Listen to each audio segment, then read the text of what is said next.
Hi, welcome. I'm Carly from Carly's Creative Clay.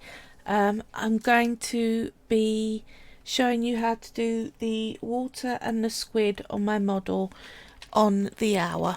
Okay, see you then.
Hi everyone, I'm Carly from Carly's Creative Clay.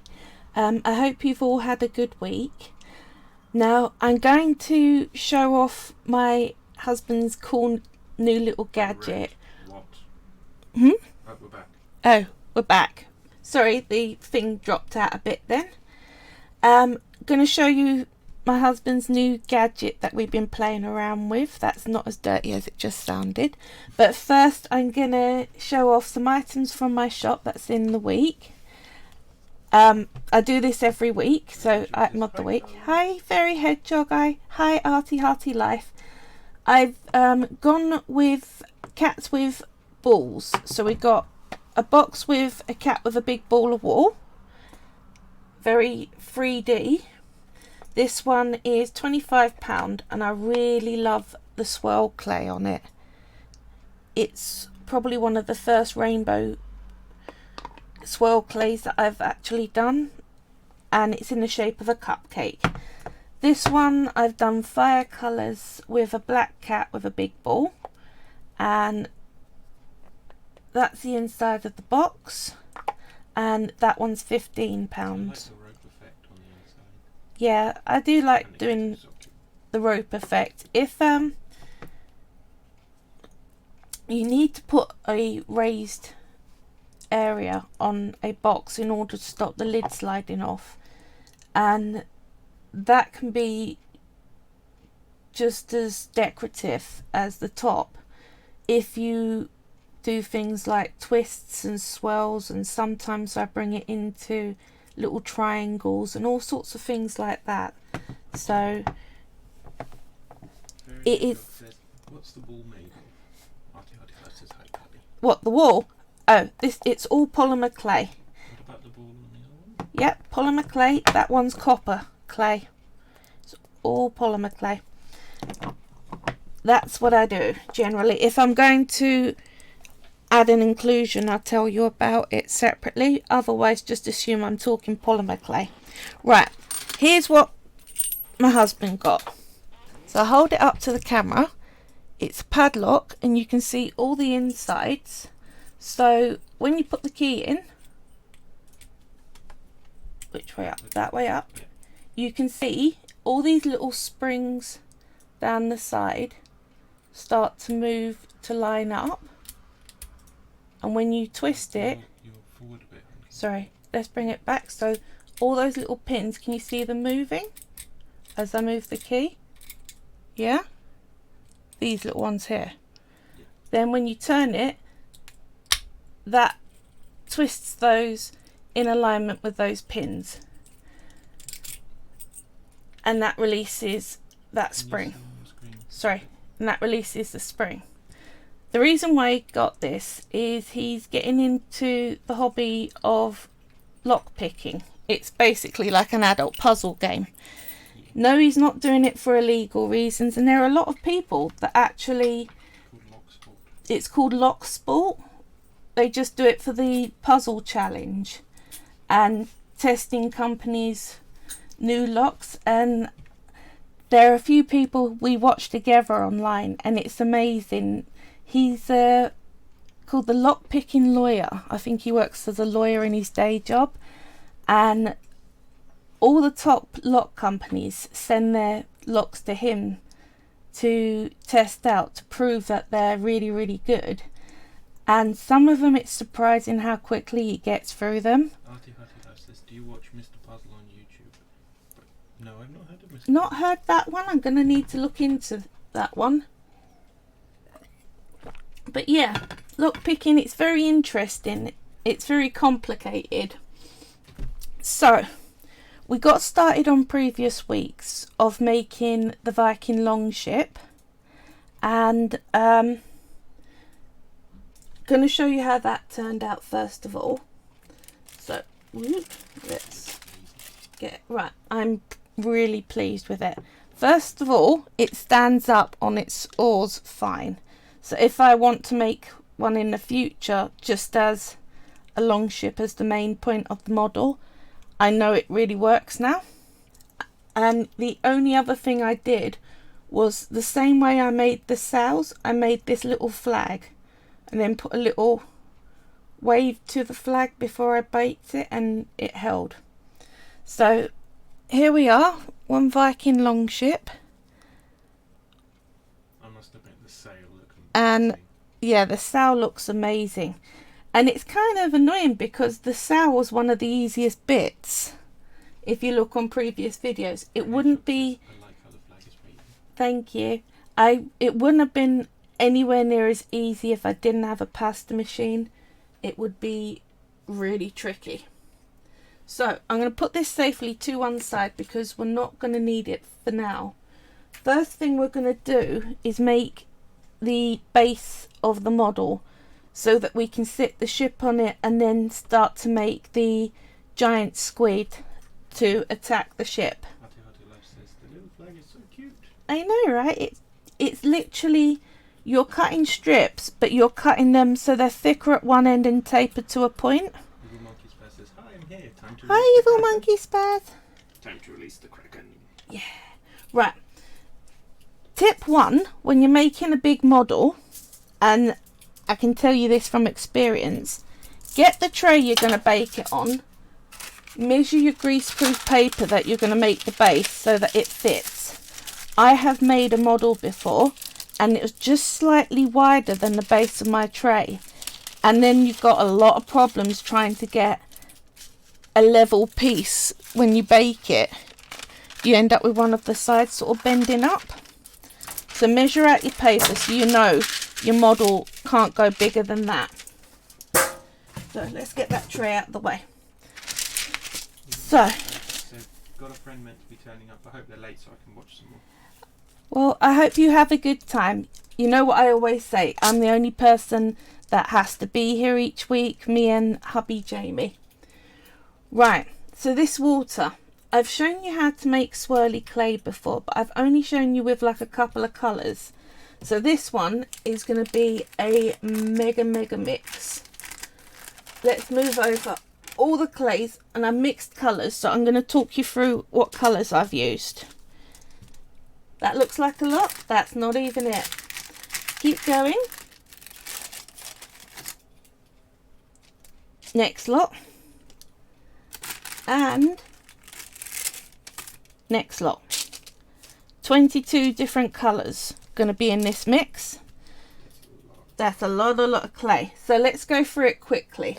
And I brought the packets that I've been using so I can give you the right name. Because what I call turquoise is actually true green. So sorry if I misinformed you.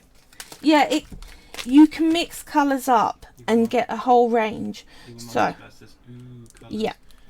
So we got 1607 says hi. Hi, lovely to have you. So we've got white, we've got the silver effects with glitter, we got the silver effects normal, then this one was that one there was 32 turquoise mixed with white, that one was 33 ultramarine mixed with white, that one is true green mixed with white. Then we're on to the solid colours that they come in. So true blue, hang on, that one there, true blue. Then this is silver mixed with true blue. Then we're on to, whoops, no, that one was turquoise, silver mixed with true blue, true green mixed with silver, a little bit of the navy mixed with silver, purple and silver, true green, ultramarine, that's the blue glitter in the effects range mixed with white glitter effects range 50/50. Then we've got a darker silver and navy blue, purple, then we've got the leaf green mixed with white, then true green mixed with black, the blue glitter effects range, and the navy blue. Whew, that's a lot. So you see why I don't often give you colour names, because it's long. Those are lovely colours. But thank you very much. They are really nice. So it shows you can do a mix. Now, how I get it from sticks like this into swirly clays. So, Dark Spartan 1607 says, interesting. hi, welcome. Maybe that was the same person before. Thank you. I just referred to Oops, Miss sorry. Dark Spartan. Would that be easier? Yeah, right. I'm separating these sticks out because I've put them together like 2 days ago. They're slightly stuck, but that's fine because we're all going to mix them together anyway. I'm putting some contrasting colours together, so a darker light in the middle. Whoop. In stacks of 3. Like that. So 2 on the bottom, 1 through the middle on top. So you form that triangle shape. Now, let's get through this quickly because we've got to do that with all of them. If you wind up with a set of 2, you need to put the 2 together. If you wind up with 4 left, you need to make 2 sets of 2 rather than a 4, because 4s don't work. I know from many bad experiences of it. What you end up with I'll show you in a minute, but you end up with one of the colours not twisting in. So you're working on stacks of 3 ideally, but stacks of 2 also work fine. So don't go up to 4, don't go above. And you'll see why as soon as I start mixing them in. So this is going to be a bit long because it's a lot of colours, but I didn't want to do any of the mixing off screen because then I'm literally just picking colours that aren't too similar to each other. So a dark, a medium and a light, and preferably not of the same colour mixes. So I won't put an ultramarine with an ultramarine and a white mix. Dark Spartan asks, have you ever made any like statues or sculptures out of clay? I think they might have missed your longbow. Right. Made that in the last streams. If you look on the YouTube video, there on my YouTube, there are lots and lots of videos there. I made dragon riders and vases and all sorts of statues. There's lots and lots to be had. Hearty Life says you'll have 6 stacks of 3 and 2 stacks of 2 then. Yep. Your monkey spaz, so 2 sums and 3 sums okay, 4 sums no, got it. Yeah, that one. Right, there we go. They'll do. Right, now we need to twist them all together. If you sit there and do that with them, very shortly your wrist is going to really hurt. So give yourself a bit of desk room, hold one end still and use your hand to roll the other side like that. Doesn't matter if they break, just push the break together and stick it to the bit of clay next to it. But you've got to get the twist all the way up to the tips. If you're finding that it's not rolling near a break, you can hold over it and twist. Dark Spartan says these emotes, which I can't really pronounce, so I'm sorry, but they're stars in their eyes emotes. Oh, thank you. Right, so rolling it, it twists up really quick. Now I will tell you, the largest pattern block that I made like this was about good 40 or 50 sticks. It ended up with a massive, huge block, and the pattern runs all the way through and it's pretty even, but you don't have as much control on the end product as you do with things like caning, because you are laying all your colours where you want them and then just reducing the whole thing evenly. This is more like when you do those water pictures where you put blobs of ink on water and then dunk the paper. Marbling, that's it. Although marbling in clay, how most people do it, they twist it like that and then just roll it on itself, roll it in a ball and then flatten it out. So you've got a few swells of colour, but not many. It's quite blocky. Dr. Parson says, I am satisfied. I guess that means they're happy to see your YouTube videos. Thank you. I'm glad you're happy. Happy is good. I am practically self-isolating because of this virus, and I know it's not like terrible, it's comparable to normal flu, but with all my health issues I've got really bad immune system and I do catch everything. So I absolutely don't want this one, but luckily I have clay, so I can hang around doing very little and doing some clay stuff. And I actually got a commission in the other day, which I just finished. This woman lost her dog suddenly, was very, very sad, so wanted me to make a model, not of the dog, of the dog's favourite toy.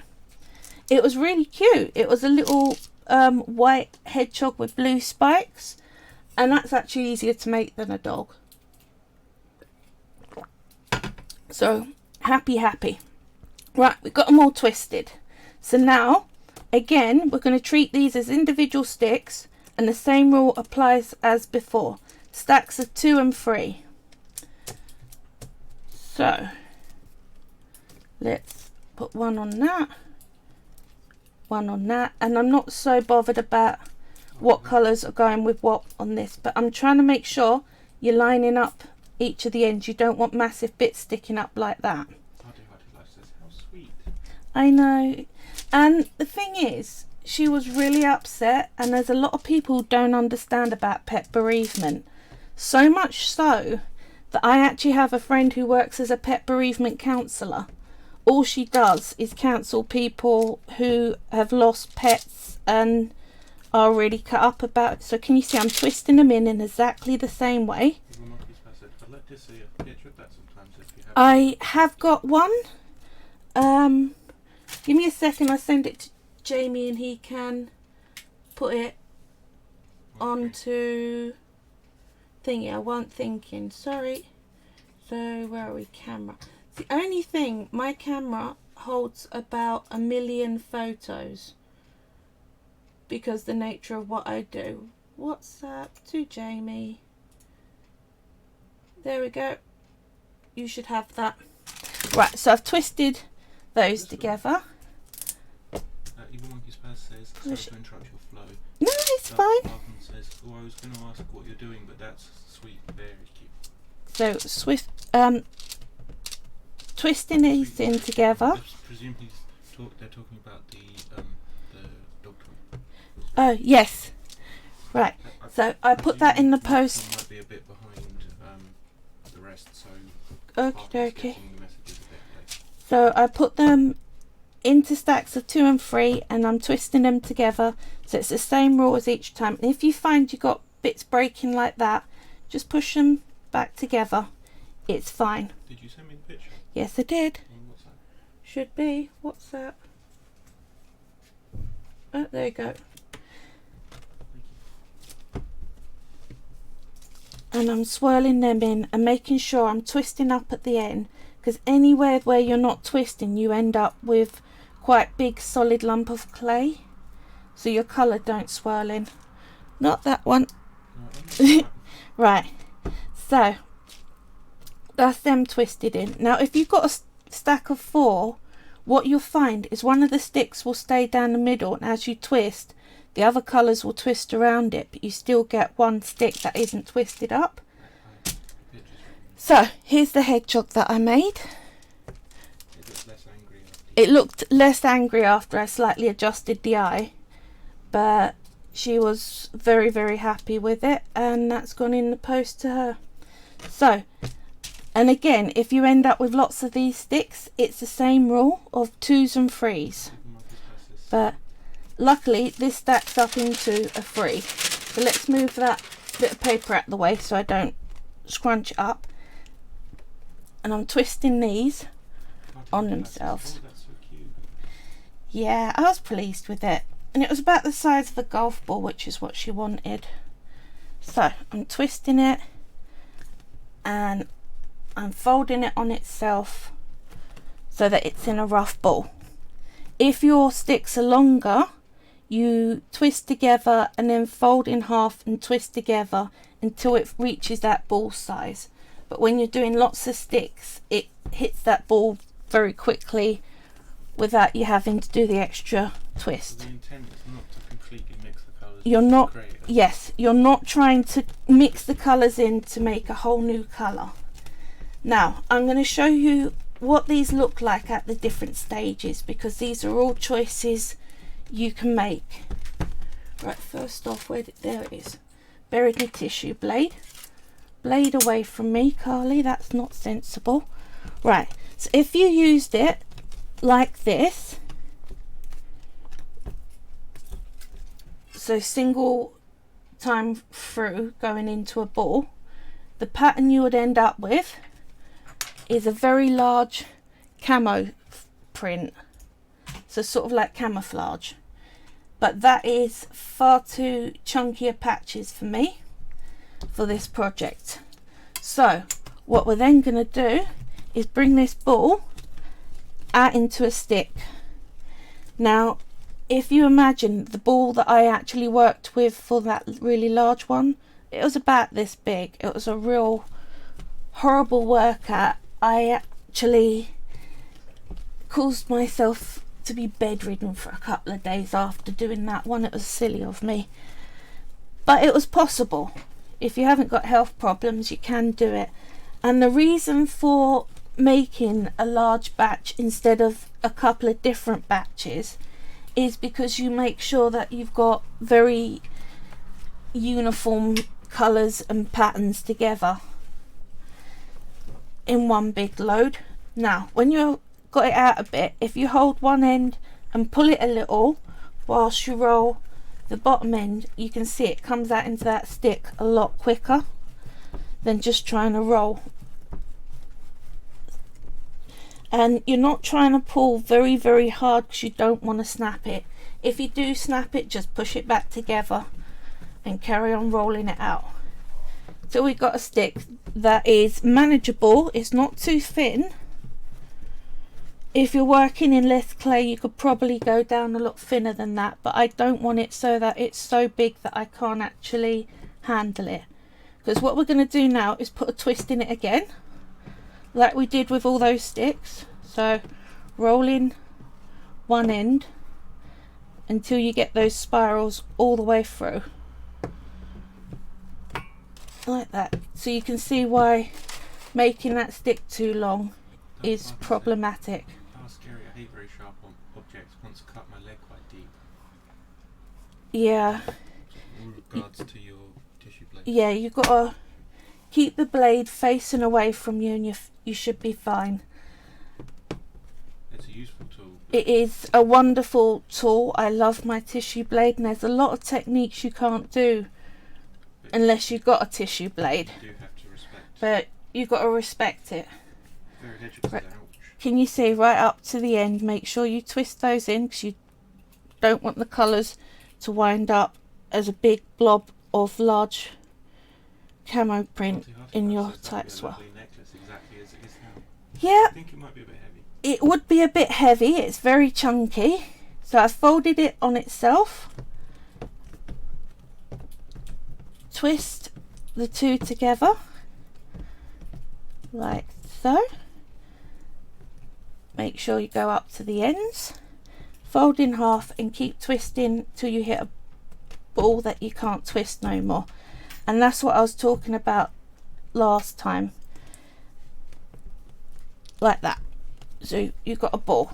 Now let's make that a bit more ball shape and I'll show you what this one looks like inside. Now you can just use it with the outside lines that you've got with it, and I have done that on several statues, and most of the sets that I'm going to sell on my Etsy for make at home will not have people cutting into the clay because I won't sell tissue blades, so they're all going to end up with very liney bases like that. But it's really pretty. It's just another technique. So the inside of this one looks like that. And now we're getting on to what I want for the water design. But because how long do you spend making statues? Quite a long time. The thing is, it is not so much a hobby for me as a way to deal with medical issues, so I don't notice that I'm feeling really rubbish. When you're focused in on a project, it is everything else vanishes. And on simple things like my charms, I can spend 15 minutes on something as big as my dragon vases or statues like that. I can spend several months on. So the idea, if you want an idea, having a look through my Etsy shop, anything that's higher priced, I've spent forever on it. So I'm bringing it back out again into a stick because I'm going to get an even tighter swirl on it. Now I have tried it a 4th time and you can't do it 4 times. 3 is the tightest you can go with this. After the 3rd time you start to actually mix the colours, if that makes sense. And that's fine if you want a solid colour and you're mixing colours, but when you want a marble effect, that's a lot of work that you've had to chuck to one side into your scrap pile and start again. So out to a decently long stick that's not too long where you can't handle it, like that, and we're going to twist it on itself like so. And can you see the lines are a lot thinner on this now? So up to the end,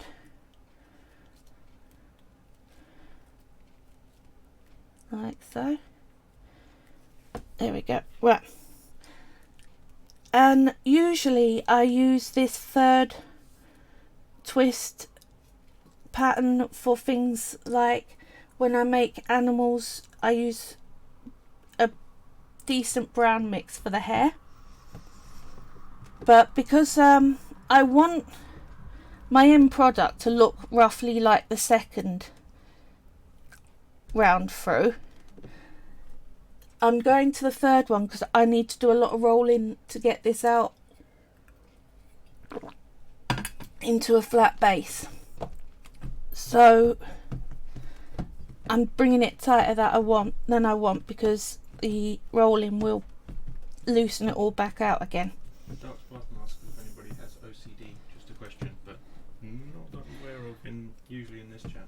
Yeah, not that I'm aware of in this chat, but it's not something that's come up, so it's possible.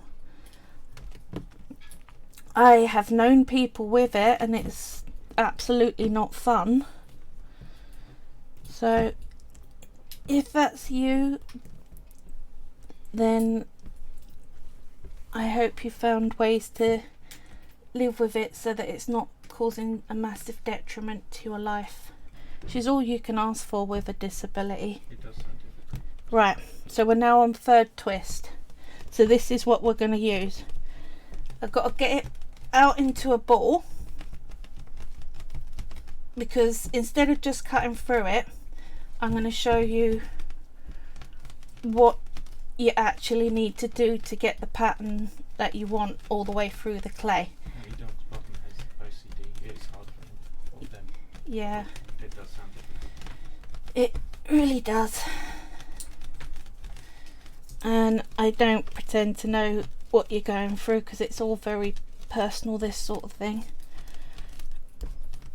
Right, I haven't got it into a perfect ball, the joins aren't there massively, but so long as it's roughly stuck together, I'm now going to push it to form it into a cube, because what we're going to do is chop the outside off so that we don't have this lined clay, we have the marbled clay that's on the inside. But I'm not going to waste this outside. What I do is I turn it on itself so that this face is on the inside. And in all my years of claying, I've never come across the liney clay before. So that's the very tight swirl. Let's focus in because there you go. You can see it's very, very tight. And it works really well as hair. And ocean. And ocean. Well, this is slightly too tight for the ocean. It will be a little looser when you roll it out. So can you see I'm just cutting all the outsides off like so. Dark Spartan says, okay, I'm going to come back soon, so see you later. See you later. I hope you have a good time. Ciao. Bye. Right, all the outsides are off like so, and I'm going to turn it so that the line side is facing inwards like that. And you don't have to match up the sides, you can bring them over like that. if there's a patch you don't really like so much the design of. You're just trying to reattach that clay so it's not wasted, but the design you want is actually available throughout. Now do watch that. Can you see the side of the clay is showing the lined side a bit? Either push it down. I think I actually prefer the lined part. It's a personal choice and I have used it a lot, but I think this looks better for water. You can just roll out the... So you can just literally on the line side roll it out and start using it as your pattern sheet. So fully covered, that's what we want. Now we're going to get all these join lines out because we need to turn this into the base. Yeah, I've rarely seen join lines in water. Now the other thing, if you think you've not got enough clay for the base that you want out of the pattern clay, at this stage what you can do is chop this into bits, pretty chunky ones like so, and you can see the patterns going through it all. Get yourself some scrap clay like so. I don't think I'm going to need all that. I think it's going to make too big a model. I think you might. And Need any of the scrap. we're going to wrap this around that, making sure you don't trap any air bubbles like so, and make sure that that clay that you're covering doesn't show through. Can't do this if you're cutting slices off the pattern block to turn into something. This is only if you're going to roll it out into a base, if that makes sense. So you're making an inside filler. So I've got an inside filler, so now my base clay, I've got a lot more of it. Then I can roll it out smooth. That's another use you can have for your scrap clay. Does rolling it out ever bring the scrap clay through? No, because the rolling it out, I've never found it brings the scrap clay out, especially if you've covered it well. The elasticity of polymer clay means that it's very good at doing what you want it to, and it's not watery, so it doesn't just sort of smudge around like normal clay does. But if I try and roll this out thin with all those join lines, they will just be more exaggerated around the edge. You won't get a smooth edge. The middle will be fine, the rolling pin will get rid of that, but if you want a nice lip, you're going to find you have problems unless you get these join lines out. And I advise you rolling on a glass board rather than smudging with your thumb, because smudging with your thumb will actually distort the pattern that you've just made, whereas glass gets rid of the join lines. But if you can hold it up, you'll see that none of it's smudged, which is just brilliant. I have tried many different surfaces to clay on and nothing beats glass for me. It cleans up easy and it holds your work just right. Right, so can you see? No distortion, no smudging. There are a few little join lines I'm still got to work on, but it really looks good. Right, okay, that should be fine. So we're going to get our paper. Now, I tend to work the side that rolls in, face it down, because you don't want your edges rolling up on you. And I'm going to use an acrylic rolling pin. There we go. Get a drink.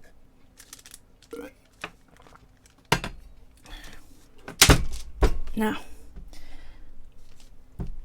depending on what shape you're going for, If you're wanting it completely round, then you need to spin your block whilst you're rolling out to make it an even shape. I'm not sure, I think mine's going to need to be a bit more oval than round, but I'm starting out like this, and I'll show you how you can adjust the shape at a later point. So it does give you a decent arm workout, all this. I'm still surprised you've managed to put so much scrap clay in there and it's just completely not visible. It's not visible at all, and even if I rolled it out thin, unless you're using translucent in the top design, then it can start to show through. Or if you cut it, you said. Or if you cut through it, you'll see the core is the colour of your scrap clay. Can you see the swells are loosening out? They're getting to be larger swells. Yeah. They're spreading because of the rolling process.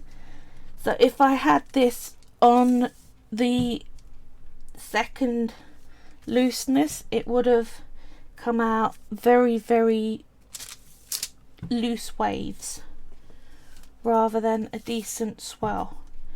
Now, the other thing you can do to help yourself along, you've got a thick bit like this, turn it over, get my paper back down, you can pinch and pull from the middle,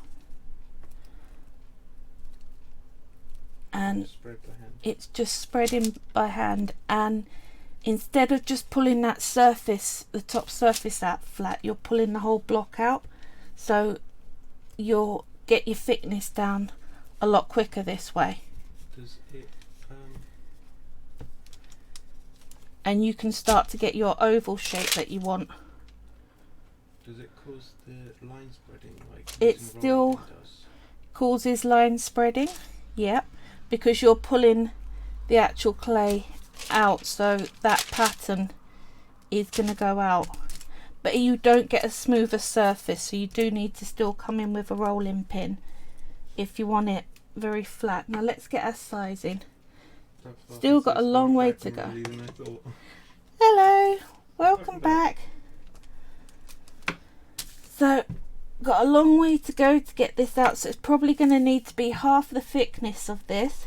The other thing you can do is cut slices from your pattern block, lay them out, and then smooth in by rolling the join lines if you overlap the slices slightly.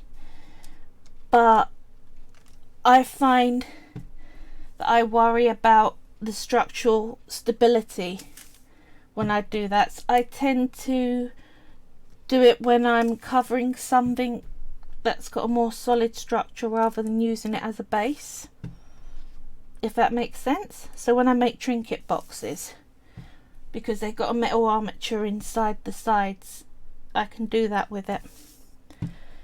So we're getting our insides, and I'm going to do a little bit more pulling, I think.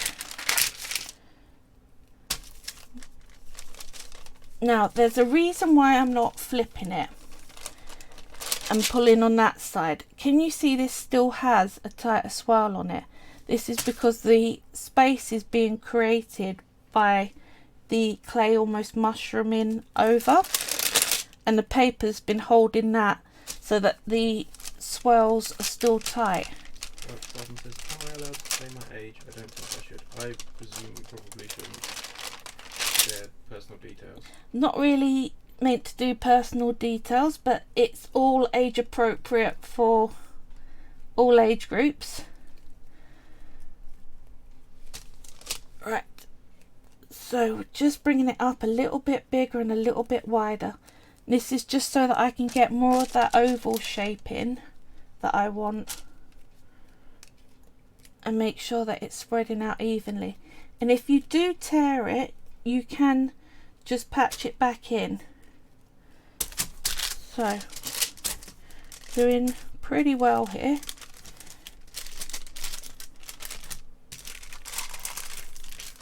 What can you go back into flattening it out?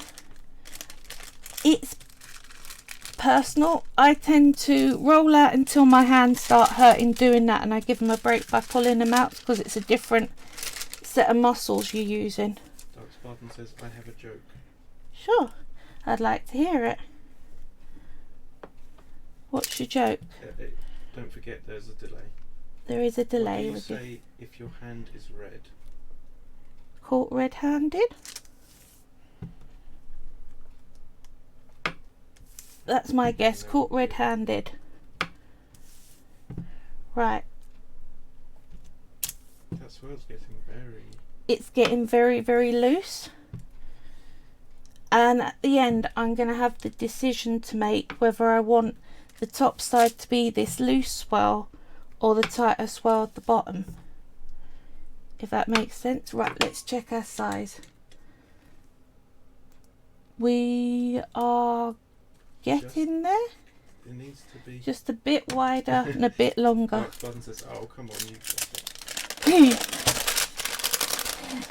See, my dad loves jokes like that. So I've grown up with a lot of them. It's big enough for the ship, but it's not big enough. The other thing you can do is hold one side. Yeah, I need to be able to fit both the ship and the Kraken in. So this is going to be a stonker of a model. Probably one of my bigger ones. But can you see there's still none of that sludgy brown colour coming through? And it's... That does amazing. Yeah, it's an amazing project, Polymer clay. Definitely. Size guide, somehow you know what the largest you can Yeah, build it is. the paper, because it's what can fit on the tray. So you try and fit it. That's why. Well, that's the maximum space I can use. I'll have to hold it out and have a look and see what I think. With the which side do you want to be? Yeah. I think I'm going for this side, but I'm just going to roll on that side as well so it loosens it a bit and brings it out and makes it even. Now I think trying to use a pasta machine to do this is going to be difficult because the thickest setting of your pasta machine I think is too thin for a base. You've got risks of it breaking, and I've spent too long on this model for that to be a thing. Right, I reckon I'm nearly there. Let's have a look. So it's going to go in like that. That'd do fine because the Kraken can fit in there. Right, I think we're where I want to be. So next thing I'm going to do is go around and push on the edge. Actually, yeah, no, that'll do. You can save back some extra blue just to bring up the side so that it looks like waves splashing against the objects, but I'm going to be using liquid polymer clay for that. I'm just pushing on the edges so that it has more of a slope down rather than this large rounded edge it's already got. Can you see? So I'm just beveling the edges, as Jamie nicely puts it. But again, that's a design decision that is totally up to you. But I think it looks more puddle like, and since I'm trying to convey water, that's a good idea in my book. Right, that looks all pushed down to me. There we go. Right, so now we're gonna start looking at making the Kraken, because I'm gonna need that to help support the ship when I put it in place. Yeah, although I can't tell what they were responding to. True. Yeah, so again, I'm not quite sure what that is. Right, giving my hands a wipe because I don't want to bring that blue over to my light pink squid. So let's first off get you familiar with a squid. So we got a squid anatomy picture, external anatomy. I always say when you're trying to, the external anatomy, that one. So you got your fin, your mantle. We're not gonna deal with chromatophores because they are the pigments in the skin that change your colours. But we have got mantles, eyes, 8 arms and 2 tentacles. That's what I said about before. Sorry, it's like, yeah, I'm sorry, there's a delay. There is a delay, so I'm finding it a little tricky to see which bit you're referring to, but I'm sure we'll get there. Now, on this, yeah, you can put the picture away. There are other design decisions you can make on the water. You can get it a stick and start drawing in some texture of swirls. You can also get texture sheets from Polymer. They do a wavy pattern, if you can see. Let's bring that up closer so it's like a stamp little wavy ones, or they've got this sort of more mottled effect. And you can just lay it over and bring your rolling pin over it. I tend to go for that one for water rather than the uniform waves. So you can literally just roll it onto your piece or burnish it, which is just rubbing in little circles over the top. Bring it up and you start to see. Let's see if I can get this up in the light. Can you see up in the light? Yeah, that's really nice. And they're texture sheets. They've got loads of them. Let me bring up the ones that I've just got. What? The bit that you've just done. Not at all hard. Whoops, that's my nail transfer. Look at how many designs they've got. And they all come in packs of 3 or 4 different textures, and they are dirt cheap. The supplier that I use for my polymer clay, I should have him under favoured videos now, and his shop sells those, and I think they're only a couple of quid.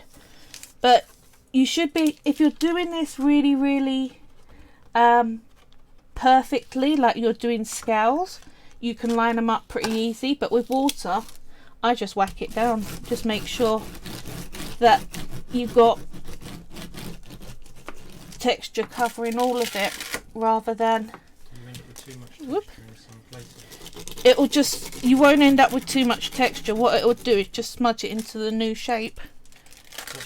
Says, oh, nice. So it's a lot quicker than standing there and going with it with a tool. There we go. And it looks subtle. Give that a wipe down. I will do that once we're off screen, but I give it a wipe down with kitchen roll. I have seen people put them through their pasta machine and they survive fine. So let's hold this up so you can see the texture on it now. It's not smooth anymore. So again, that gives another hint that this is water that we're trying to create.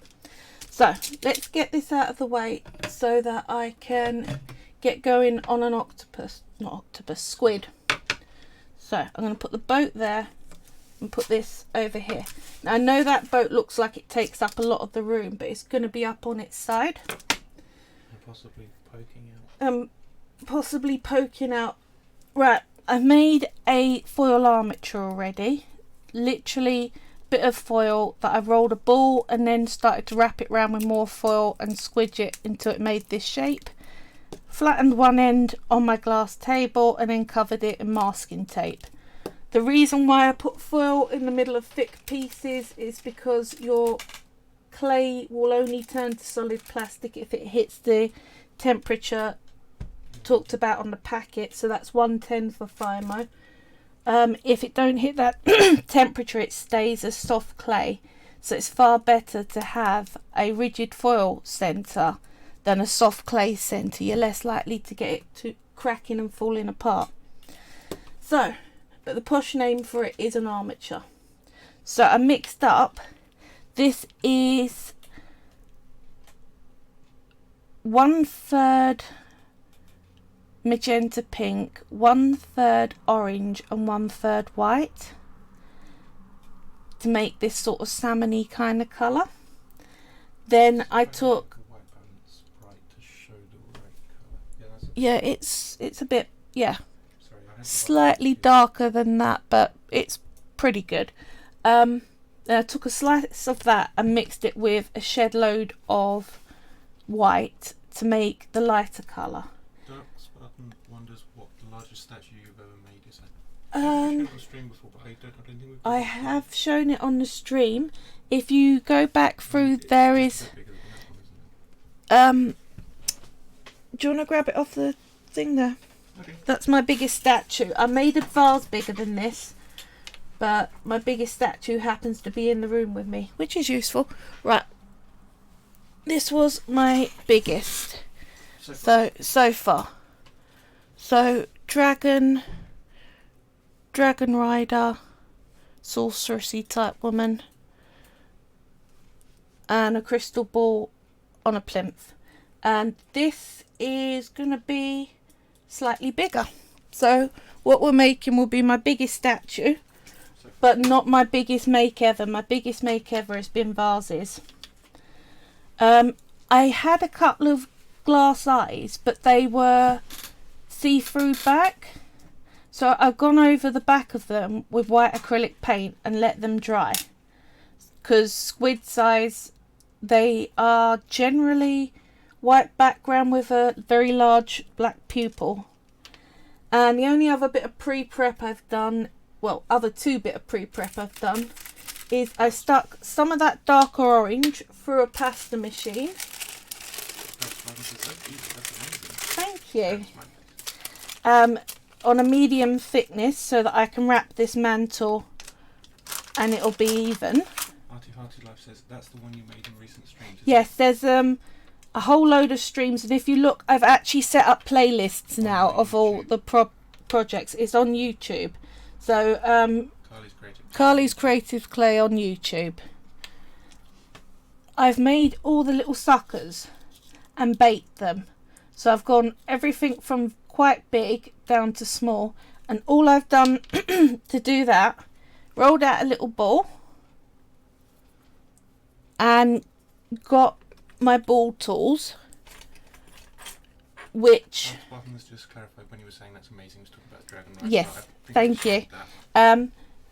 You can get ball tools very, very cheap. You will not find that ball tool because that one literally had a wooden handle like these that I covered in clay because I used it so much I broke the handle. They do come up larger into a set that goes all the way from slightly bigger than that up to about this sort of size. If you do not want to spend money on buying ball tools, you can make your own. So this is a cocktail stick. I've just literally pushed some clay on, shaped it, made sure it was firmly attached to the stick, and then went round and shaped that into a ball. You can bring them down into different sizes, but it's a lot harder with the small ones. So you've made little ball, push it flat, get a ball tool that's an appropriate size, and just put a dent in the middle like that, and do that a hell of a lot of times. That's why I've pre-done it. And if you try to add them raw to the legs, you will find that you will start to smudge them out of shape and get rid of the dents. So it's best to pre-bake them and then add the baked suckers in place. Right, so that's all pre-work.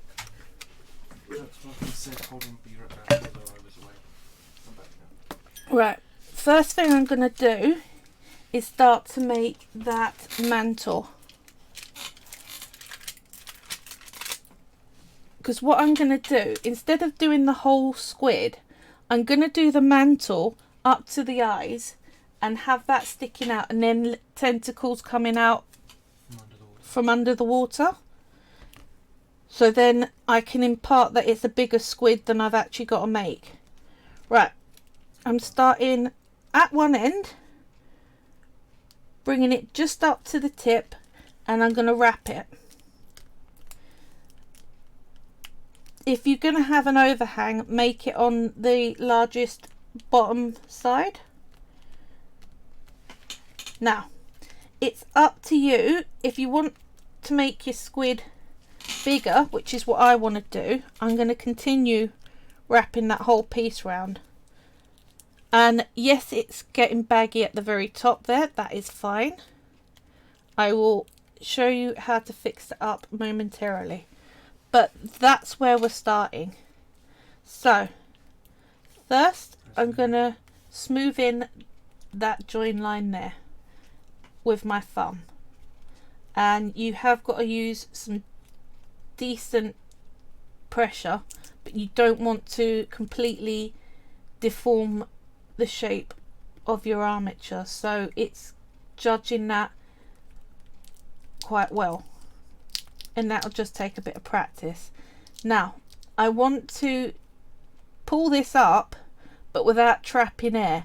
So instead of just sealing at the top, which will give me massive air bubbles, I'm going down to where it's attached to the armature firmly, and then going round, pushing it together and pushing it up. Squeezing the air out like toothpaste. So squeezing the air out like toothpaste, exactly. And then that comes up and I can start to bring those join lines out.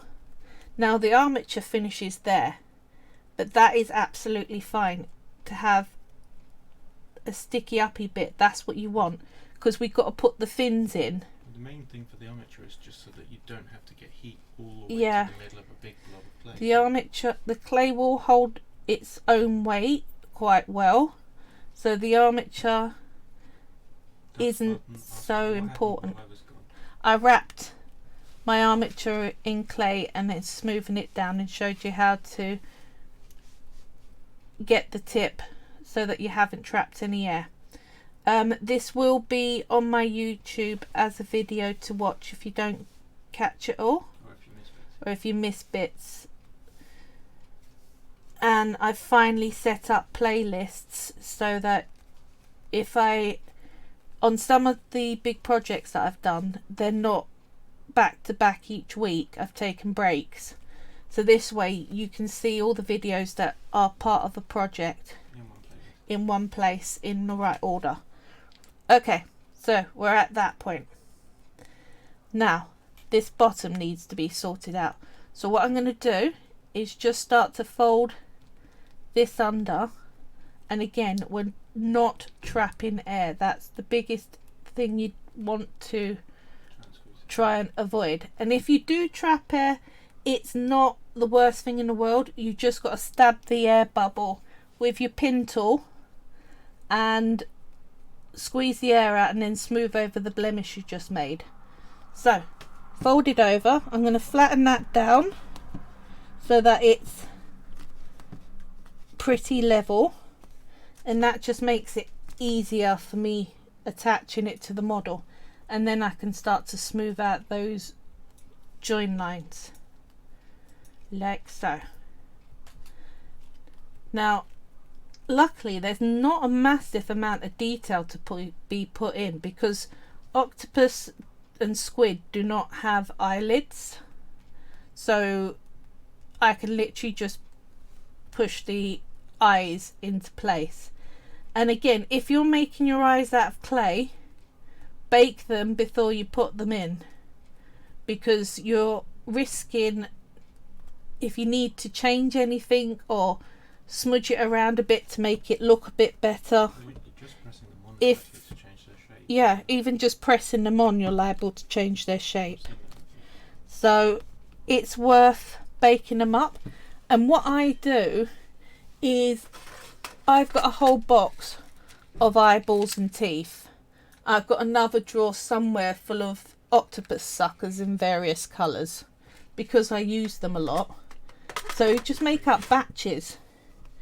it's an interesting thing all on its own. And I have shown in previous videos how to make eyes, but I can do a very, very brief version of it just so that you don't have to go hunting. Right, but again, this is not in eye colours. I'm going to use these two. Should it have a flat base or should it have an angle base if it's going to come out of the water? If you want to go for an angle base, if we decide to do that, which I probably will, I can do that in a second. So picture that's white, that's the back of your eyeball. I tend to flatten it down because it's easier to work with. You're going to push a dip in it.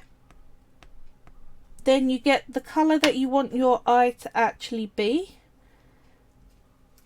Put a tiny ball of that into that dip. And then, yeah, thanks for zooming in. We're going to push directly on top of it so you're reforming that dip. So we're now at that phase. Oop, there we go. Yeah. Then you put your pupil in, which would be black, but I'm going to use this because this is what I've got in front of me. Put a tiny little dot. Make sure it's touching the bottom. And then I cover that with a drop of liquid Sculpting, because Sculpting is more translucent than Firemo, but Firemo is what the liquid Firemo is what I've got on my desk. So the amount you're going to use is a small drop in the middle, and if you do a little circle like that, it comes off, it breaks that sort of string, and it looks very, very cataract until it's baked. Then it looks slightly cataract, so I'll show you some baked ones. What about the squid ones that you're going to use? They're glass, I didn't make them. Oh. So I'm showing if you didn't have glass eyes, you can make your own. Can you see they're slightly cloudy?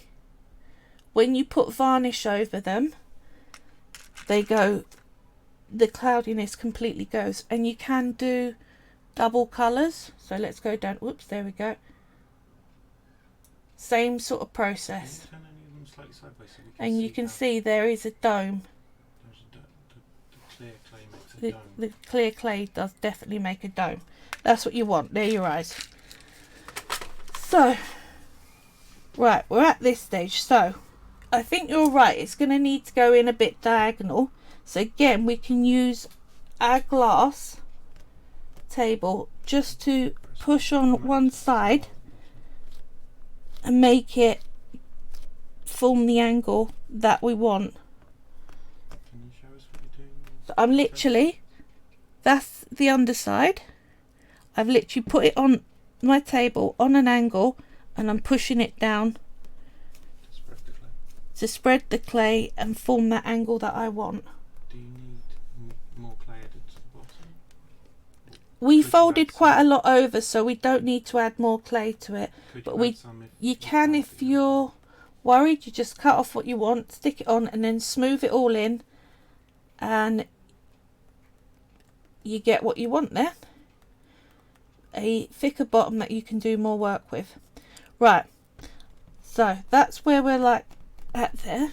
Okay, I'm just going to bring up on my phone my picture of a squid so I can make sure that I place the eyes right. Which one is it? Is it Any of them will do. It's just looking at where we can place the eyeballs. Where are we? Screenshots.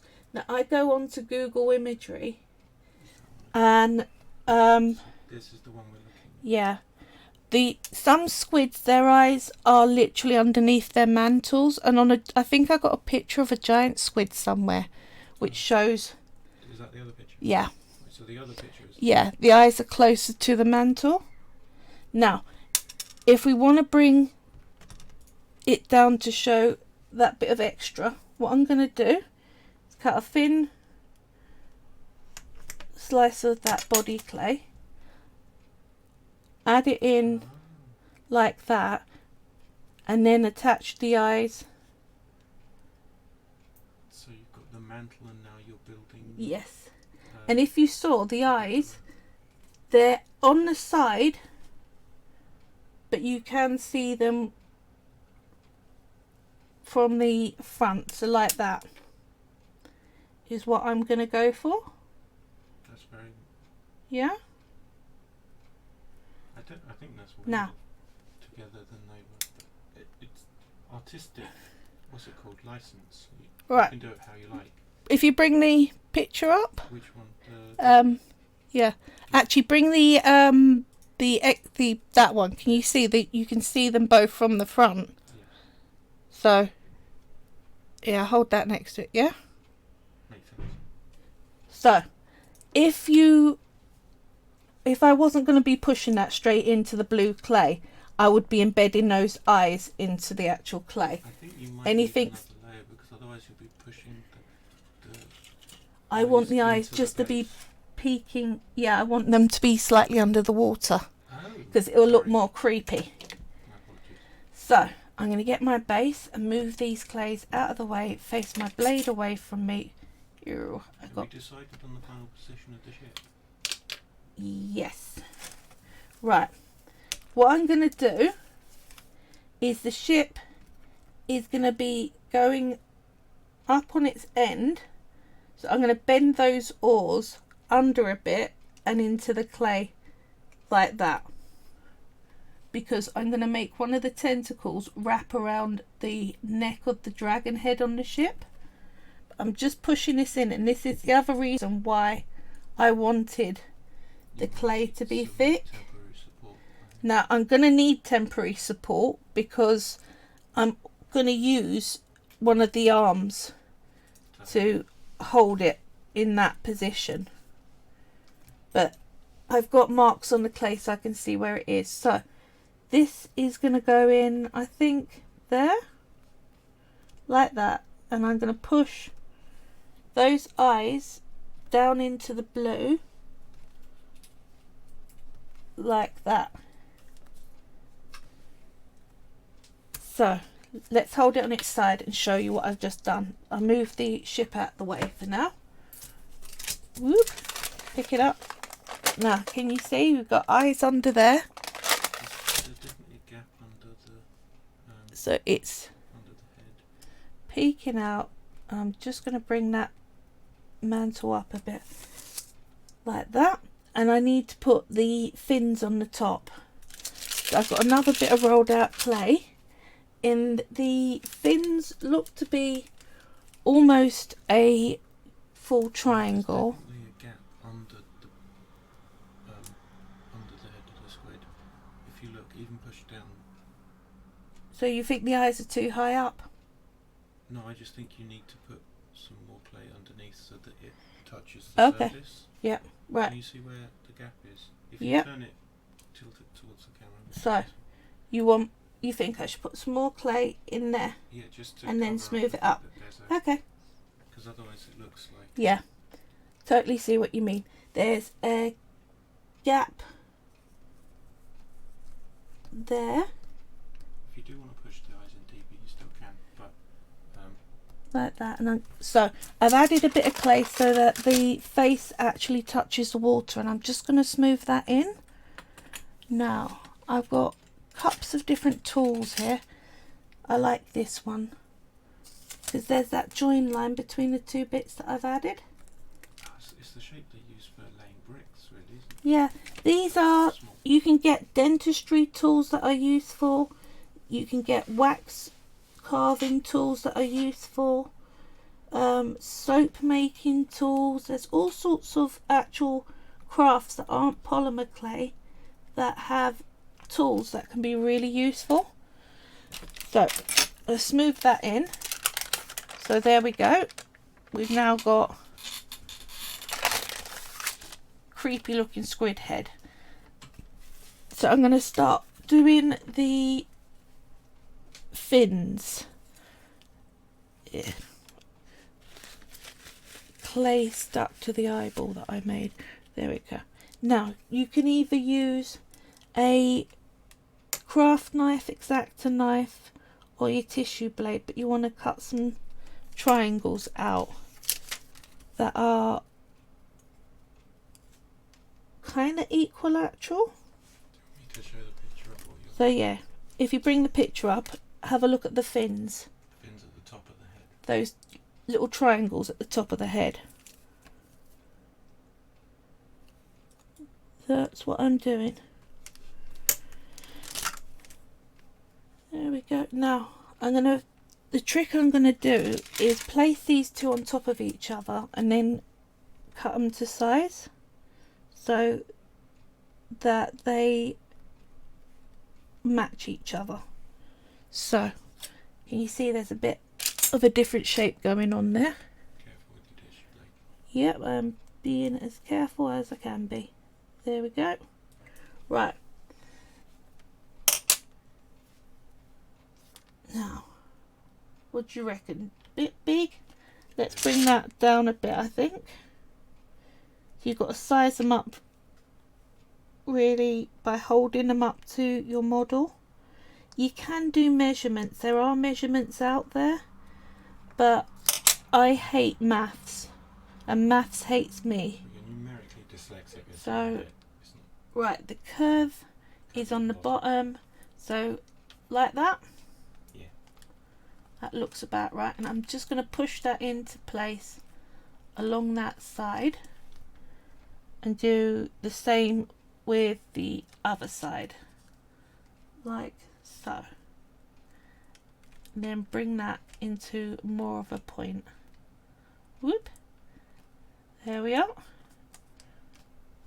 Now, we can go along and try and smooth out that join line because it looks like that's what is going on with the actual squid. So I'm just literally going along that join line. The other thing that can help, little bead of clay. Can I suggest you put your blade tools away? Right, let's put my blade out the way. You are correct. There we go. And that one. Right, so what I'm going to do is form some very long, thin sausages, like so. And I'm just going to lay that along that join line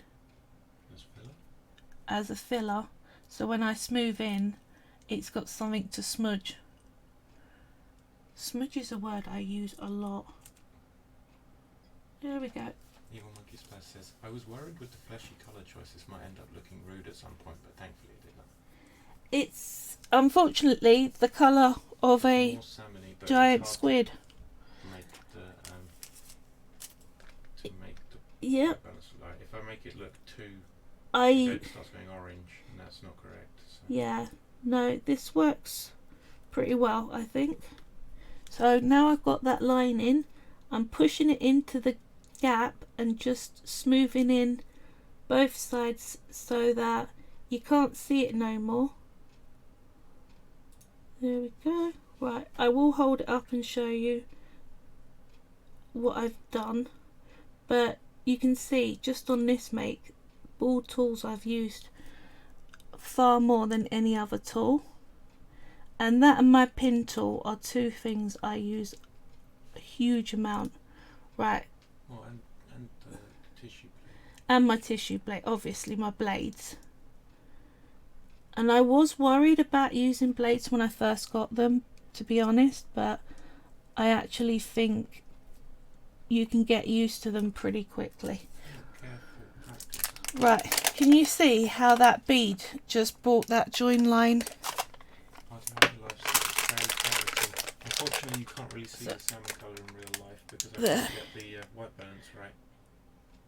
It is more of a salmon colour in real life. This is the problem with cameras. So let's bring that one in like I did the last one, and as well as making the join line invisible like it is on the real animal, it also offers structural help, this bead. And you'll find that when I make pots and bowls and trinket boxes, I do this to all the edges. Do you do it to just one side, or do you do the back side? You can do the back side. if I do, I'm going to do it off camera because time and you guys have seen the process. Whoops, a little bit of extra clay there. But do you need to? Can You again, it's a design choice whether you're going to do the join line on the back. Yeah. Hedgehog asks, what's the biggest squid you would get in real life? Right, there is a giant squid and a colossal squid. The giant squid looks like the classic squid shape. That's the one that we got a picture of. This one? Yeah, that's a giant squid, and they are massive. They attack actual whales. They are huge. Their eyeballs are about that sort of size. They're really, really huge animals. But they have found the colossal squid also. And the colossal squid, I think, is quite a dumpy looking animal. There is online pictures of diagrams of the two together, and it's got a much more rounded mantle shape.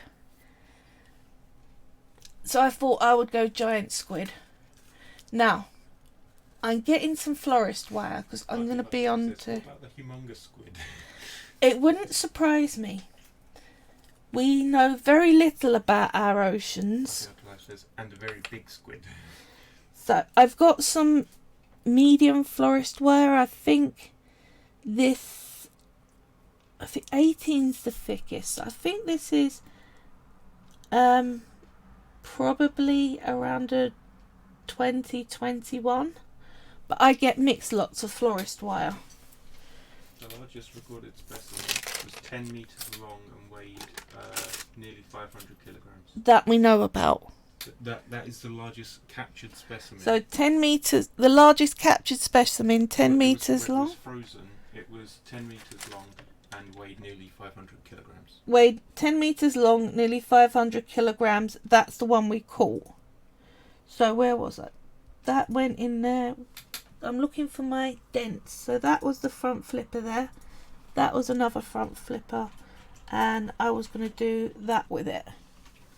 Wasn't I? Right. I need to measure out how long. That's quite big.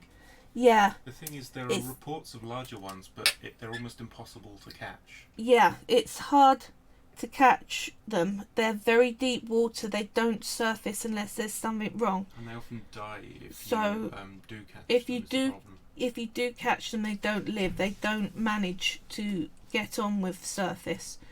I reckon about there. I need that. So I'm using this just to visually measure what kind of tentacle lengths I want. Sorry, leg lengths. And this is going to be the centre to help hold the clay. Do you know what thickness of florist wire this I said I think it's around a 21. Sorry. But I'm not entirely certain because I buy mine in a mixed bunch. Says, calamari. Yeah, right. I know, right? Colossal calamari. Colossal calamari that you could actually probably do hula hooping with. So, like that, that'll go in right. Now I'm gonna have the tip go further than the actual wire, but I want to put a curve in it like this. The other thing that I find really, really good, and I have no idea what they're called, I think wire bending pliers or something like that, but they're these rounded tip ones I got off Jamie's aunt, and I find they just help get you that curvy shaping. But that's what I'm going for my first leg. So this is coming out the way. The first two I'm going to do is the one that wraps around the head and the one that's going to support the tail end of it tipping up. Oop, don't chuck your wire. So, swig a drink. That can't be the largest one then. Yeah, it is. That's more like it. Right. I'm going for the dark colour first. Let's get these out the way. I used to work on a tray on my lap, and I still do all the time that I'm feeling really rubbish. But I really love the fact that in my workroom I've got a fair bit of room. I mean, not as much as some clayers. There are some really good groups on Facebook that actually help support polymer clayers. So you've got the British Polymer Clay Guild, the International Polymer Clay Association. He looks so cool. Thank you so much. I'm really pleased with this. They've found mantles of squid that they estimate could be up to 30 metres long. They found mantles of squid that they estimate the squid will be up to 30 metres long. And it's because they live so deep that you can really get away with those sorts of sizes. And because there's the only bony bit in a squid or an octopus is their beak. So the pressures they can deal with, but they're designed for those pressures. So if you start taking them up out of the deep pressure, then you're going to find very quickly that your squid just sort of dies on you. Deflates more like. Yeah, but kind of deflates really. Right, so I've brought this into a stick where one end's thicker than the other, and what I'm going to do is I am going to, usually I will come in the deepest end and then thread it up, but that will mean that the curve that I want on the tip won't be on the tip. So I'm going to do it the harder way. I'm going to come in from the side and just push that wire through the middle of the clay, and if you come too far out like I've done there, push it back again. We can always smooth that out, but it's a bit of a fiddle, but you do get better at this, and you can fix up any squiffy lineups you've made like so. And I want this to go, whoop, I can see it's coming out the side there. There we go, a bit deeper. You can do this little leg. Wouldn't it have been easier to... You can't bend the wire after you've attached the clay. I just meant make it pointy shaped after you'd moulded it. You can do, and we probably will. Wings, you put a ball in the middle and then... Yep, you can just put a ball in the middle and then bring it up.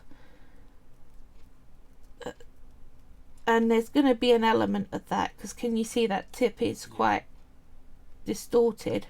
So I'm just bringing it up, shaping it how I want. It is still more pointy than it would have been if it was a ball at the beginning, I must admit. And I'm going to smooth in all these sort of where the wire's poked through, all these blemishes. That's the word I was looking for. English, sometimes you just don't like me. And it's harder to bring it round a curve, but you can do it. Just keep fiddling with it. And then I'm going to bring it up and into a point like that. So we have the leg attached to your wire, and it's a bit over the wire that side. So what I'm going to do is cut that a little shorter, because I need the wire to stick into the clay a little bit so that it anchors into the ocean clay, so it anchors properly. So that's my leg. Now we've got to add the underside of it, which, if you'll see, is a lighter colour where the suckers... Which example is it? That one, yep. So the underside of the leg is basically the same colour as the suckers. You mean the bits between the suckers? Yeah. The same colours as the suckers? The bits in between the suckers are the same colour as the suckers. So I'm pushing out. It's another stick that's the same sort of tapering to a point, but I'm pushing it flat, so it's going to be one side, and then attaching it to the underside like so. Whoop, get it straight like that. And luckily when it's in place it won't notice so much if you don't have it so uniform. Then I'm going to go around and spread it out a little and line it up and make it look like it's actually not something placed on top, it's actually part of the leg. At the moment it very much is laying on top of it. So there you go. Right, don't wiggle. There we are. So we got the underside in. Yeah, so then we just go along and push in some of these suckers. I'm going to go look at the sizes. That's a bit big, so probably next size down. I'm going to sprinkle a few of these on and just go and push them into place. Whoop, like so, and work your way down. Now if you don't want to make tons of these, make sure you put a space in between them, because on an actual squid they're not touching completely like that. Like it on the picture, but yeah, but it was a drawing. And also you get a bit of artistic license, because there's different squids out there and we're making a Kraken which technically don't exist. We can argue the spacing of the suckers. Of course.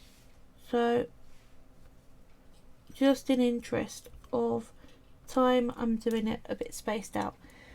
And you can see the worth of making some bigger ones, some medium ones and some smaller ones, and why you need to bake them, because just the act of pushing them in place would be just ruining that little donut sort of shape that you want. Let's pinch some more. Now there we go. Right, so I would say on squid and octopus this is definitely the most fiddly bit, is doing all these little suckers and getting them all in place. Rolling them out and stamping them, it feels a lot like writing lines. I've got to be honest, it does, but it's worth it. It looks a bit weird when you don't put suckers on your squid and octopus, and that is a design decision, especially if you're making quite a cartoony one. So Hedgehog says, wow, that's a lot of work. But yeah, it really is, but it's worth it. And if I was to put these button against each other, I would literally need to be making so many, and it looks quite good with the spacing I've got. Yeah, I got a feeling I'm gonna need to make more anyway, because usually historically I make too many for the project and end up with over. So I thought this time round I'm gonna be conservative and make less. But we'll see. Now make sure when you're attaching them you're putting them on with the whole side facing upwards. You can have a back where you haven't punched all the way through.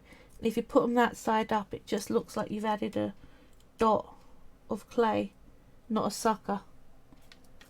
Right, down to the little ones at the tips. Whoop.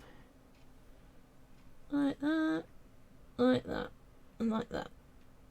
There we go. Right, we've got a leg. So what I can then do, move these out of the way. I don't want to push them into raw clay. The other thing is, if you end up with a bit of baked clay over, you can always use it for the centre of something. So these little suckers I can put it into say that block of centre clay, so long as you don't end up with it sticking through the raw clay if you're rolling something out thin. But if I was making a thick model like a dragon body, I'd probably put a pinch of those in if I had them over. Right, so I'm making sure that's firmly in. Article says there are a dozen rows per tentacle. That's about 24 suckers per tentacle. You need 200 suckers for 8 tentacles. Yeah, it's a lot. So I'm putting that in place like that, and then this tip I'm going to wrap around that neck like this. Fairy Hedgehog says shocked face.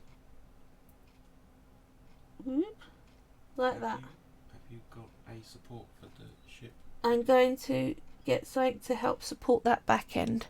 Fairy Hedgehog says so good, Sam's article. Yes, you really are. It is not my favourite. Right, I'm getting my bottle of Art Deco just to hold that in place like this. So, let's see, can I get the camera around to show you how... Give me 1 moment. Should give me a few minutes. Right, so we got that tentacle in place like that. Now, Jamie is just going to get this cool camera he's got that lets you bring in a side view, and I will show you what it looks like in a second. Whoops, there we go. Right, here we go. So you can see my camera and my drink in the background, but there you go. Evil Monkey Spaz says, yay, side view cam. Side view cam indeed. So can you see that tentacle is going to be under there supporting that neck? Evil Monkey Spaz says, that's new. It's just my phone, so... It's just Jamie's phone. You need to... Oh, since I got this is the setup I clay with. I've got a lot of drawers there, and that's where my camera with goggly eyes are on, and a whole heap of tools and wire. And then to this side is where I keep my baking trays and things like that. So I'm very, very lucky. Right, I'm giving you the phone back. Nice to give me a heads up. Sorry, I didn't know that I was going to do that myself. So I needed to give me a heads up on that as well. So, the next one we need in... Evil Monkey Spaz says, and googly eyes on your camera. Oh yeah, got a googly eye at the camera. Helps you look at it. Because it's going to support the side of that ship, I think I'm going to bend it in half so it's twice the thickness. Whoop. And again, it's good to have those shaping pliers just to get that kink thinner. The other thing I'd do is put a rolling pin over it like that. Don't turn. There we are. Right. And I'm only doing this because I am going to use this one to support the bottom of the ship. So let's curve it up. Oh, so you're double folding it because you want it to be stronger. Because I want it to, yeah, I want a stronger bit of wire. And I could have just used a thicker bit of wire, but if you haven't got thicker bits of wire, you can do this. But my suggestion is this. First off, don't throw away little bits like that. You can use them in other projects. When you do this, masking tape that bottom together just a little bit so that it doesn't spread in your clay and come out the sides. Because whilst your clay's soft... Evil Monkey Spaz has got to go. Have fun, evil monkey spuds. Have a great time with your friend. So I'm just taping this at the bottom so that it doesn't twang open when I put clay around it. See? I probably got too much tape, but it's fine. See you again, hopefully. See you soon. Hopefully soon. Yeah.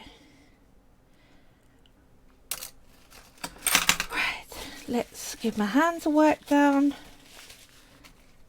Now I'm going to do one more leg, and then I'll probably do the rest of the legs off camera because you can see what I'm doing. And I don't want to keep you here forever.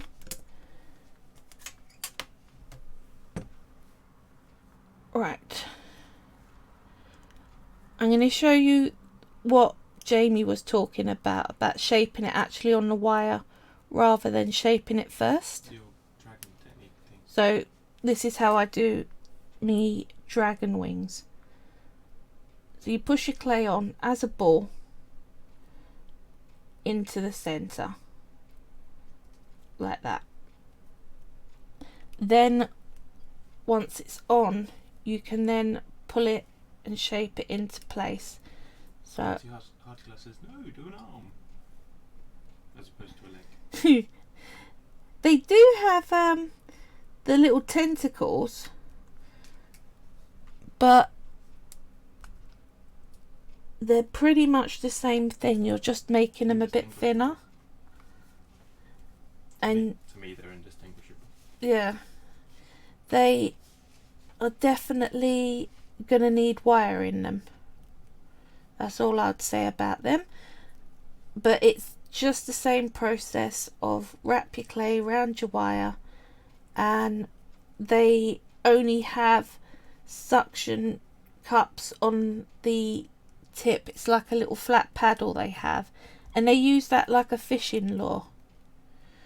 Now, squid are as intelligent as octopus. There's a lot of debate on which is the more intelligent, but they are pretty aggressive animals, especially the Humboldt squid. They will hunt like packs of wolves, and they do attack humans that are diving, and they do it in the most cunning way. And there is YouTube footage of people having this actually happen to them, and it's scary to watch.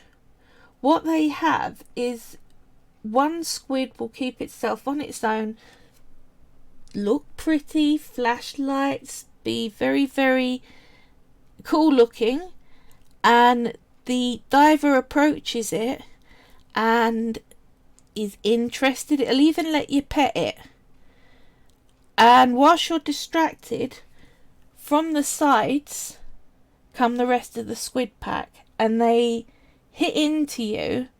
Their beaks are enough to take off little chunks of skin, but their big danger is a lot of them have learnt to pull off diving masks because they know that that freaks people out, and they're smart enough to learn from doing that. And yeah, people who are used to them in the Sea of Cortez go diving with them with chainmail, basically a metal chainmail vest.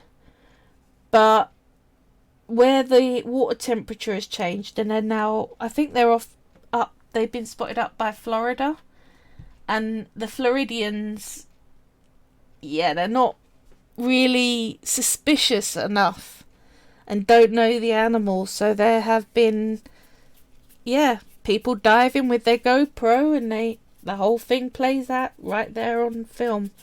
I mean, they come out okay. It's scary.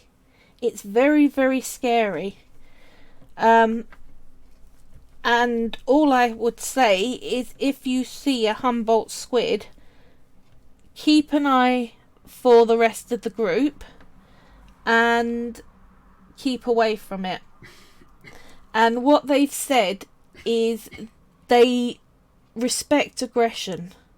So if the more they get allowed to get away with, the more they'll get away with.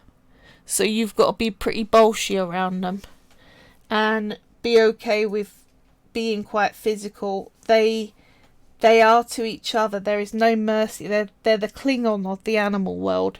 If they think that they've got a weak individual in their group, they just kill it.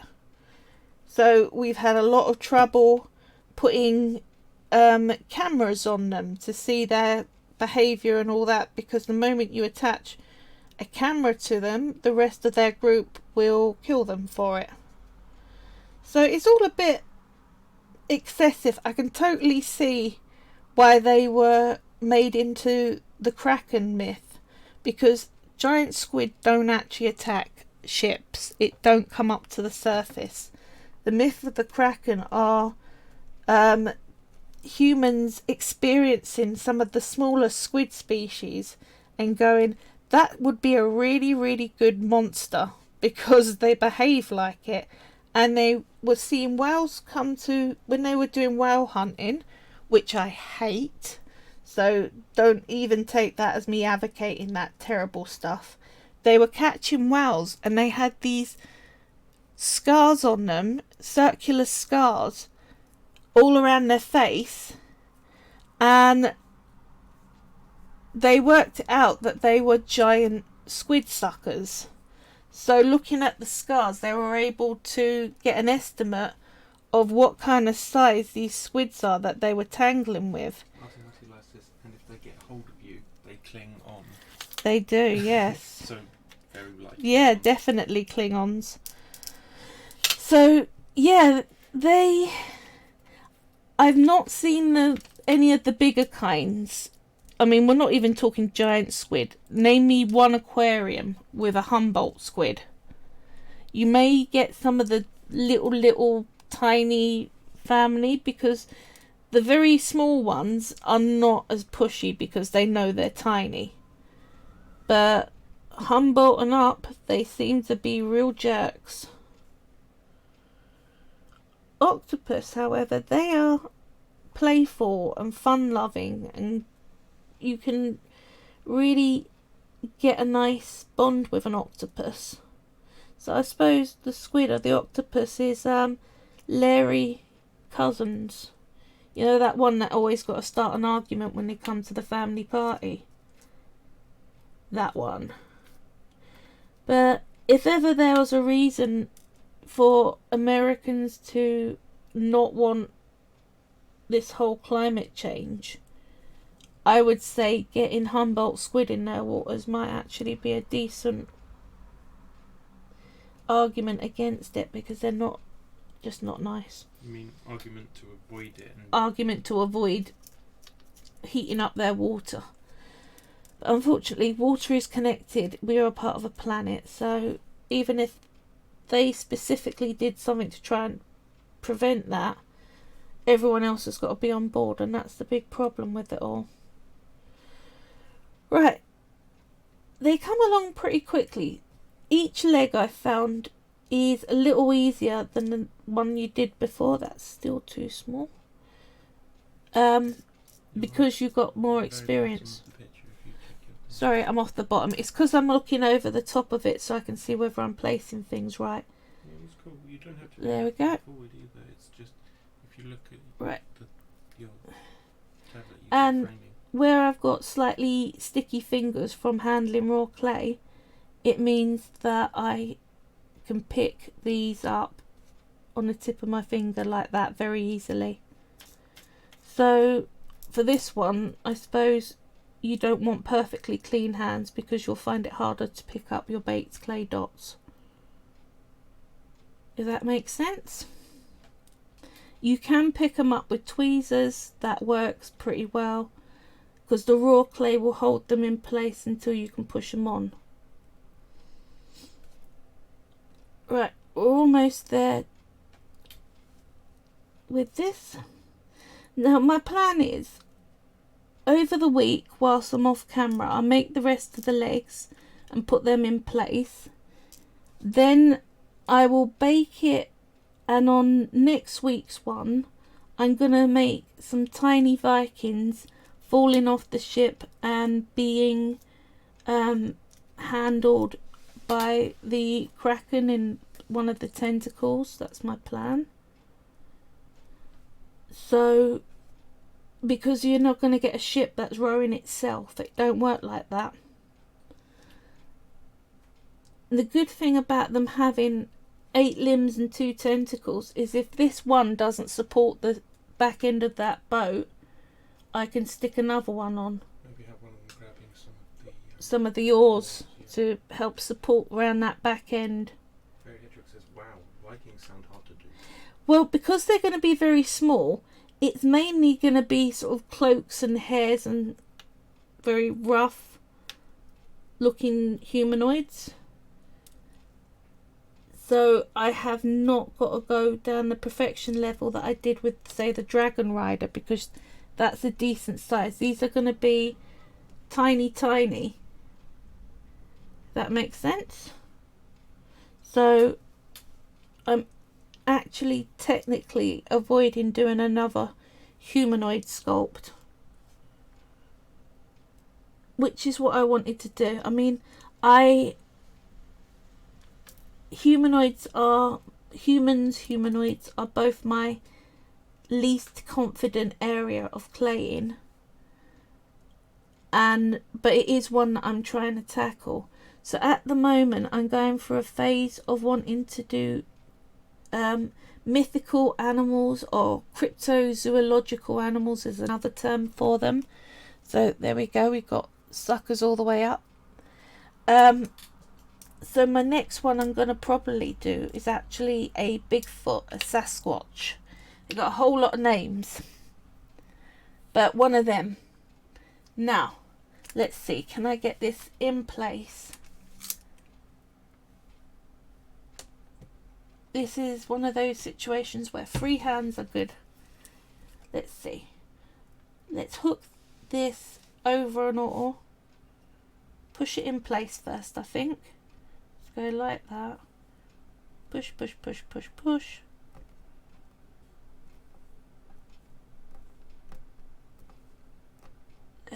Then I can pick an oar to hook it over like that and rest. Curl that around the oar. That's awesome. So just because I've got that wire in place, can you see now it actually holds the ship just on 2 wires? So let's get those 2 suckers out of the way. So I'm going to side camera again and show you what I've done with this. So we're just setting up the side camera again. It just takes a few clicks. The camera every time because it freezes whenever I turn it off. Okay. Right, side camera. Here we go. And it's on. So can you see I've wrapped it around the oar, pushed it against the underside of the boat, and we've got the other one around the head. So I think I can do another one going up the side there, and then all I've... Side camera is awesome. I can't see how it's going to work, and now I can see what's going on with the Kraken. Yeah. So I think if I come around this side... Sorry, I know it's waving around a bit. I'm going to come in here with another one. So then that's only 1, 2, 3 of the tentacles, and then I've got some more that I can do, things like wrap it around the mask and... Sorry. Let's come off the side camera. Sorry. Coming off the side camera, there we go. And I'm going to wrap another one around the mast, I think. Another probably around the oars. Do one sort of snaking into the boat, grabbing someone. So that kind of thing. I've got 10 potentially to play with. Although I can do it where not all the... Give us a wave, Jamie. Not all of the tentacles are... That's Jamie waving. Not all of the tentacles are visible. That's also an option. But I think this is looking really good. So you can see what you've got to do if you're following along. And I will see you next week with all the rest of the legs in place, so that we can do the last bit, which is make the Vikings and put some liquid Fimo in, maybe just to make it look like some water breaking against the side of the ship and the Kraken. But I hope you all have a great week, and I will see you next Wednesday exactly the same time. Okay? Thanks for coming, everyone. Thanks for coming, everyone, and thank you so much for all the new people. Do like, share. Octopus wave back. Do like, share, follow. I've got lots more videos on my YouTube that you're welcome to check out. If you have any suggestions of anything you want me to make, or any help, or anything that you would like, just do get in touch with me. Okay, bye, see you next week.